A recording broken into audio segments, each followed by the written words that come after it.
Si tu as cliqué sur cette vidéo, c'est probablement que tu ne sais pas comment perdre du gras. Tu as peut-être essayé auparavant, mais ça n'a jamais été très concluant. Donc aujourd'hui, nous allons aborder le sujet de la perte de gras. D'abord, on va s'intéresser à une chose très importante. Où est stocké le gras et comment est-ce qu'il est stocké? Puis ensuite, on verra des solutions adaptées à toi pour qu'on puisse justement perdre ce gras une fois pour toutes. Pour que ça soit simple pour toi, je vais m'aider du tableau qu'il y a derrière moi pour un peu t'illustrer où est le gras et comment l'éliminer. Donc, si le fitness et la perte de poids, c'est un sujet qui t'intéresse, abonne-toi et like cette vidéo. Donc, voici ton corps. Enfin, je ne sais pas si tu ressembles à ça, mais ce sera beaucoup plus simple pour que je te montre où est stocké le gras. Donc, si tu veux, on a deux zones de gras principales. La première, on va l'appeler le gras sous-cutané. C'est le gras qu'il y a juste ici, si tu veux. Toute cette zone, ça s'appelle le gras sous-cutané. Ensuite, en dessous de ce gras, nous avons le muscle. Donc là, on va dire que c'est ta zone de muscle. C'est là où il y aura tes abdos que tu essaies de voir depuis tant d'années. Et ensuite, qu'est-ce que nous avons pour terminer? Nous avons la graisse viscérale. Et la graisse viscérale, c'est tout ce qui est ici, en dessous du muscle. Donc ça, en fait, la graisse viscérale, c'est être un peu le gras que tu ne vas jamais voir. Donc si on a deux zones de gras, tu te doutes bien que c'est parce que ces deux zones ont un rôle bien particulier. Déjà, la première, la graisse viscérale, elle va servir à protéger tes organes. Alors que la graisse sous-cutanée, ça va être juste pour maintenir la température de ton corps. C'est un peu ça qui va te permettre d'avoir moins froid. C'est pour ça que souvent, les personnes qui sont un peu plus grasses, elles vont avoir tendance à avoir moins froid en hiver. Alors que les personnes qui n'ont pas beaucoup de gras, elles vont avoir plus froid en hiver. En général, c'est comme ça. Donc maintenant, pourquoi est-ce que c'est important de savoir qu'il y a deux types de graisse? En fait, c'est très simple. C'est qu'aujourd'hui, la science nous a prouvé qu'on ne pouvait pas cibler quel gras on allait perdre en premier. C'est-à-dire que, par exemple, si tu as du gras du ventre et du gras au niveau des jambes, et par exemple du gras au niveau des bras, tu ne pourras pas cibler quelle zone est-ce que tu as envie de perdre en premier du gras. Donc ça, on le sait. Cependant, ça, on parle du gras sous-cutané. Mais entre la graisse viscérale et la graisse sous-cutanée, ça change la donne. En général, ton corps va prioriser de perdre la graisse viscérale. Pourquoi? Parce que lorsque tu as trop de graisse viscérale, ça devient dangereux pour ton corps. C'est ça qui va apporter les maladies liées à l'obésité. Quand on te dit que c'est mauvais pour la santé, la graisse, un excès de gras, souvent on te parle justement de la graisse viscérale. Pourquoi? Parce que ça va t'apporter des maladies cardiovasculaires, ça peut t'apporter du diabète de type 2, de l'hypertension, etc. etc. Il faut savoir que ton corps il est très bien fait, c'est une machine finement étudiée, donc elle va s'occuper d'abord de cette zone. Cette zone, ça va vraiment être la première qu'elle va essayer d'éliminer pour ton bien. Et donc aujourd'hui, pourquoi que c'est important de savoir ça? Tout simplement parce que lorsque tu vas perdre du gras, il faut bien te dire que les premiers résultats ne vont pas être visibles. Car cette zone de gras, hélas, c'est pas la zone de gras qui va te permettre de voir tes abdos. Loin de là. Le gras qui va te permettre de voir tes abdos, ça va être celui-ci. Celui qu'on voit juste au-dessus de nos abdos. Donc, lorsque tu perds du poids, ne t'attends pas à perdre le gras qui est à ce niveau en premier. Tu vas perdre le gras qui est à l'intérieur que tu ne vois pas.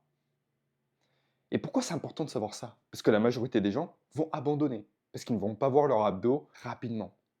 Mais dis-toi bien que ton corps, il est bien fait. Si tu perds le gras qui est à l'intérieur, c'est pour ton bien, c'est pour ta santé. Oublie pas que quand tu perds du poids, c'est pas que pour avoir des abdos en soi. C'est aussi pour avoir une bonne santé. Et pour avoir une bonne santé, il faut d'abord écarter les risques liés à ta santé. Maintenant que ça c'est fait, on aimerait savoir comment perdre ce gras. Parce qu'il y en a certains d'entre vous qui ne savent pas vraiment comment perdre ce gras. Et ça, c'est embêtant. Du coup, je vais vous apprendre comment le faire en très peu de temps. Donc, reste bien attentif lors de cette vidéo. Le premier facteur qui va faire que tu vas perdre du poids, c'est être calories in versus calories out. Qu'est-ce que ça veut dire? Calories in, ça va être les calories que tu vas manger, que tu vas consommer, alors que calories out, c'est les calories que tu vas dépenser. Donc imaginons que dans ta journée, je vais prendre ce stylo, dans ta journée, tu as consommé 2500 calories. 2500 calories, il faut savoir que des calories, c'est de l'énergie. Donc les calories souvent sont constituées de lipides, de glucides et de protéines. Une fois que tu sais que tu as consommé 2500 calories. Il faut savoir combien de calories tu as dépensé. Imaginons que tu as dépensé donc 2000 calories. On peut voir qu'il y a une différence de 500 calories. Donc, durant ta journée, ça veut dire que tu auras gagné 500 calories. Si tu as consommé 2500 et que tu n'as perdu que 2000, ça veut dire que tu vas prendre du poids. Parce que justement, tu n'es pas en déficit. Là, tu es en surplus. Et ton corps, lorsqu'il a un surplus de calories, qu'est-ce qu'il va faire? Il va le stocker. Et toi, durant des années, tu n'as pas fait attention, mais tu as plus consommé que tu en as dépensé. Et c'est pour ça qu'aujourd'hui, eh ben, tu as du gras du ventre. Ce gras qui persiste que tu ne réussis pas à perdre. Donc, comment est-ce qu'il faut faire pour réussir à le perdre? Eh ben, il faut inverser. Il faut inverser. Là, il ne faut pas 2000. Là, il ne faut pas 2500. Il faut faire l'inverse. Il faudrait que tu consommes 2000 calories et que tu en dépenses 2500. C'est une formule très simple, mais qui marche du feu de Dieu. Si tu le mets en place, déjà, tu vas voir tes premiers résultats très rapidement. Donc ça, c'est bien beau, mais il n'y a pas que ça, bien évidemment. Sinon, la perte de poids serait bien trop simple. Déjà, il y a peut-être une possibilité que tu te dises mais brûler 2500 calories, c'est énorme, quoi. C'est un truc de ouf. Parce que quand je cours, je dépense que 500 calories, même pas. Bon, rassure-toi, en fait, ça marche pas comme ça les calories. Faut savoir que la grande majorité des calories que tu vas dépenser dans ta journée, elles vont être faites passivement. Imaginons, je vais te faire un petit dessin. Là, je vais te faire un entonnoir. Cet entonnoir, en fait, il va représenter plusieurs choses. Il va représenter l'importance des facteurs qui vont faire que tu vas perdre du poids. Donc, la partie la plus importante, d'ailleurs je vais la faire en plus grande, parce que c'est vraiment la plus importante de loin, de très loin, ça va être ton métabolisme de base. Je vais l'appeler MTB pour métabolisme de base. Pourquoi est-ce que c'est plus important? En fait, ça représente environ 70% de ta dépense calorique. Donc 70%, c'est énorme, hein. Vraiment, c'est beaucoup. Pourquoi c'est autant? En fait, ça varie entre 60 à 70%, ça dépend des gens en général. Faut savoir que c'est vraiment les calories que tu vas dépenser au repos. C'est-à-dire qu'imaginons, tu ne fais rien de ta journée à part rester allongé sur ton canapé comme une larve. Et ben, tu vas dépenser ça. OK? Ensuite, le deuxième facteur qui est super important, on va appeler ça le NEAT. Alors, qu'est-ce que c'est le NEAT?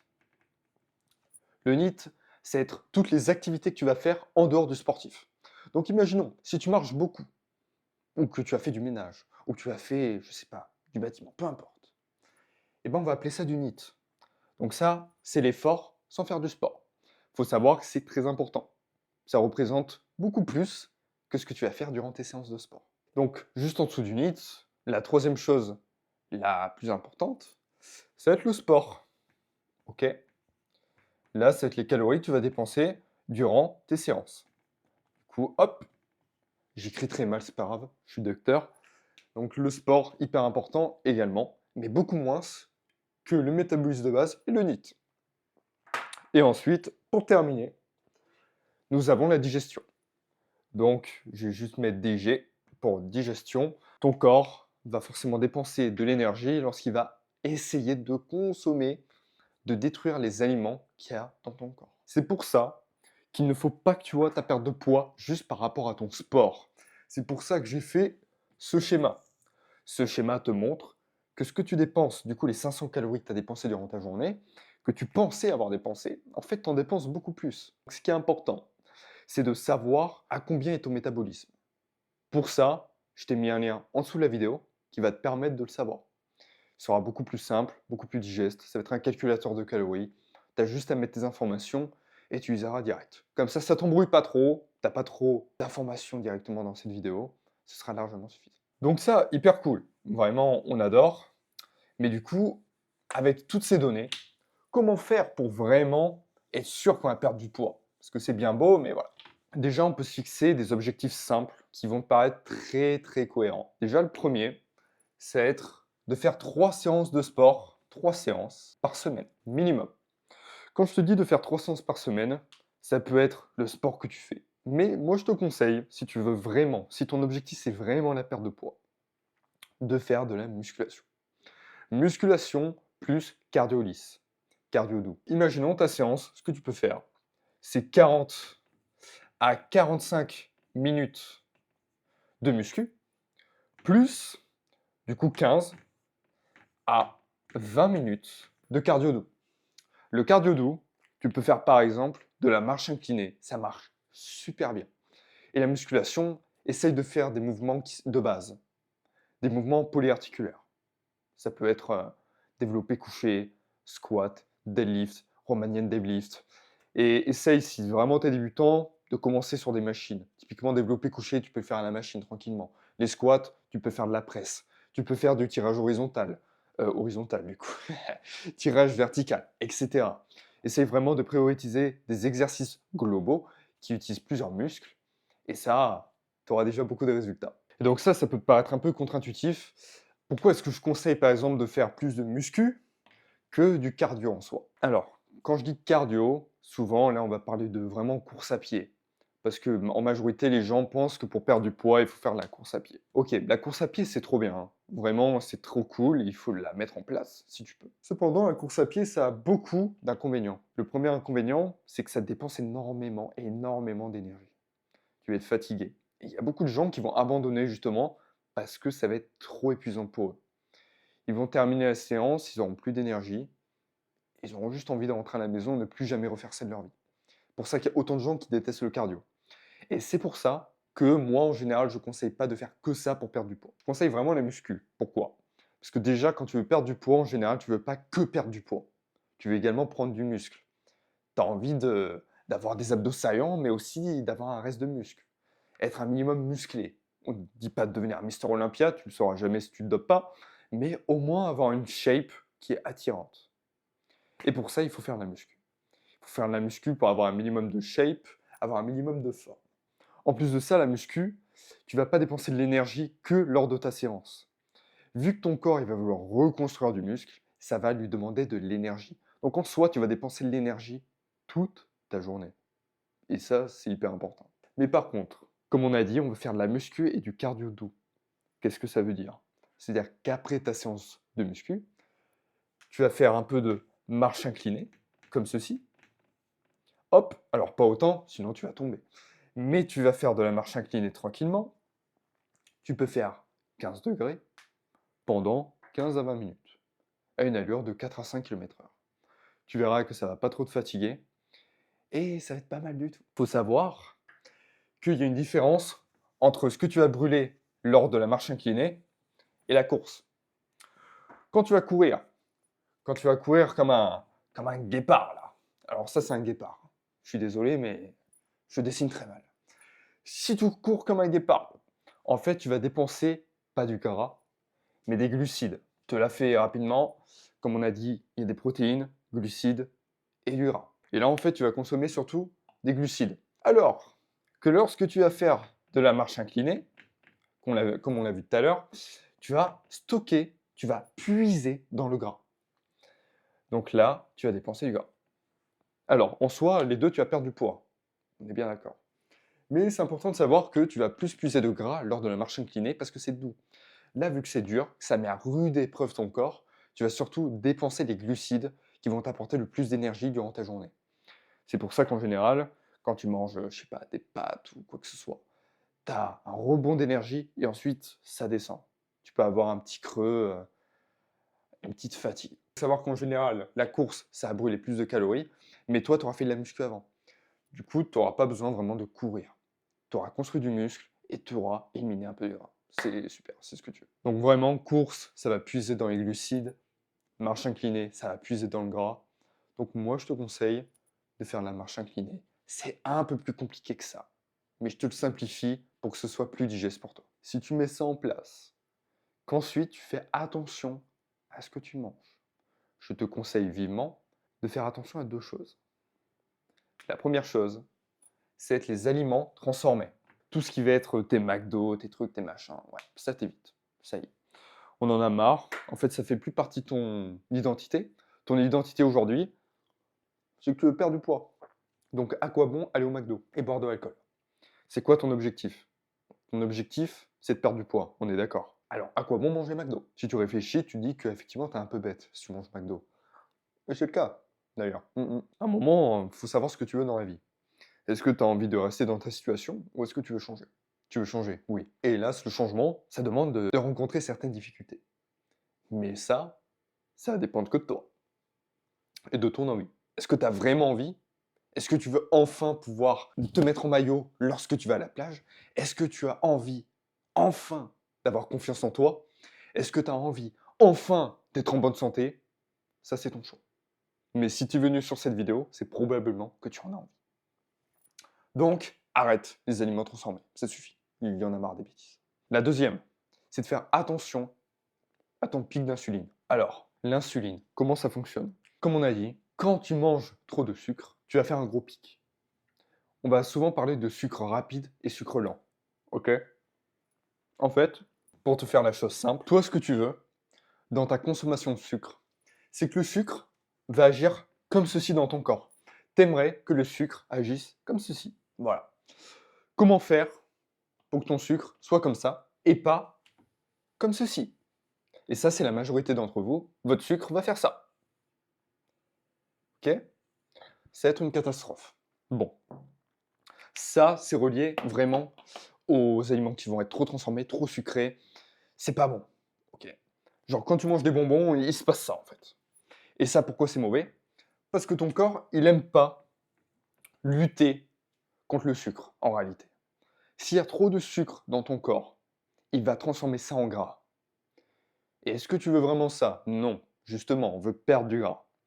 Donc, pour éviter de stocker du gras, nous, ce qu'on veut, c'est ne pas atteindre cette limite qui va faire qu'il va stocker du gras à cause de l'excès de sucre.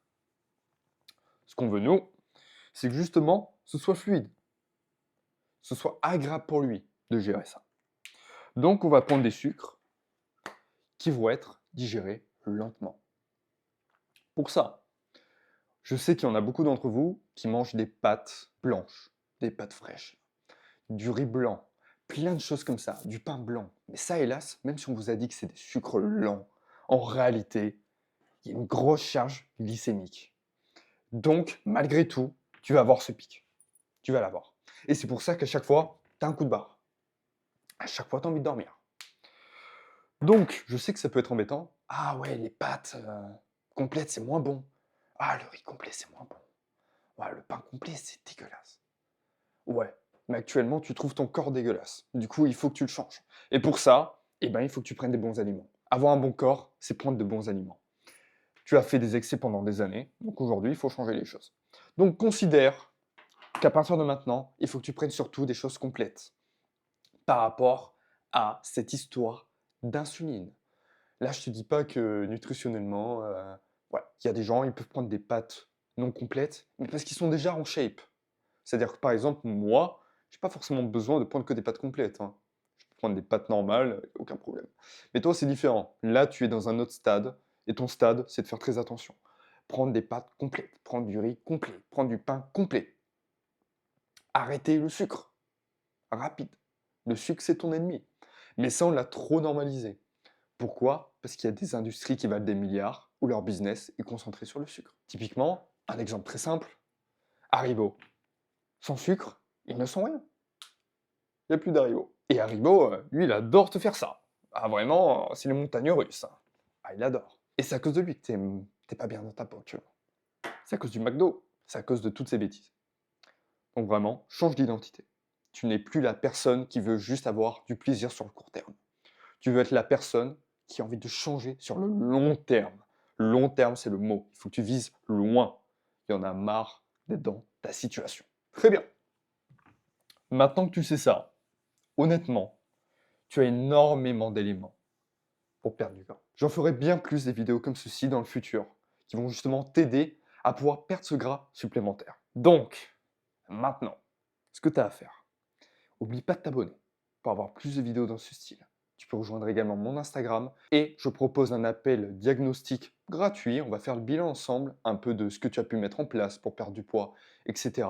Dans un appel d'à peine 30 minutes, gratuitement, que tu feras avec moi. Donc n'hésite pas à faire ça et de t'abonner pour avoir plus de vidéos. Moi, je te souhaite de passer une très bonne journée, de bien faire attention à toi et on se dit à la prochaine. Ciao.